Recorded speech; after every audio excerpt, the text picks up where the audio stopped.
Hey friends, this is Atif Hope here. Well, and welcome to the new update on Tranchess token. Today I want to show you how the price line of Tranchess came out from a very big resistance. And this is basically a descending triangle that was started in October 2021, and finally the price line came out from this resistance of the descending triangle.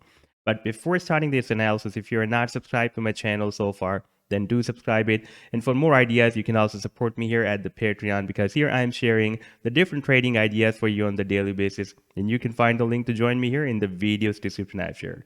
So let's move back to the chart, and this is the daily time frame. And here we can see that the price line was entered in this triangle here in October 2021, and we had very long spikes, but so far the price line is not able to break out the resistance of this triangle.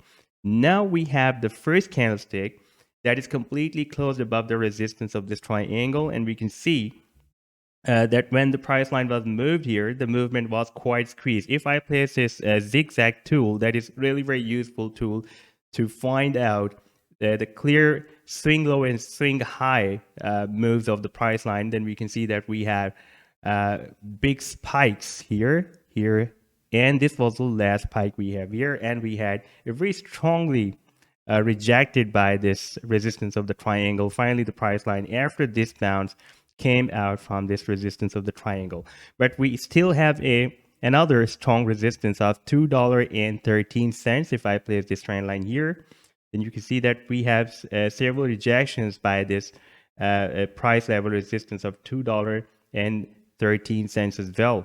Now, if we take a look at the volume, then this breakout is not supported by the volume as well. You can see that there is a very low buying volume.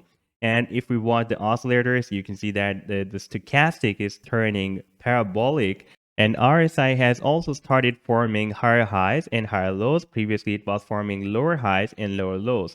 Therefore, I'm expecting that soon price line can turn parabolic, like we have these oscillators turning bullish, parabolic bullish. And for that, the price line first needs to break out this very, very important resistance that is approximately at $2.13, supported by the buying volume. Now, if we take a look at the price target for this trade, then our next expected target can be, if I place this trend line at the breakout point, then our next expected target can be approximately here at $3.70, and the next target can be here at this resistance that will be approximately $4.85. And once the price line will be able to break out this resistance, then it can start a very, very big and long-term parabolic move. So this was the update so far. I hope that you have liked the analysis. Then do hit the like and do subscribe to the channel as well. And for more ideas, you can also support me here at the Patreon, because here I am sharing the different trading ideas for you on the daily basis. You can find the link to join me here in the video's description I have shared. Take care. Goodbye.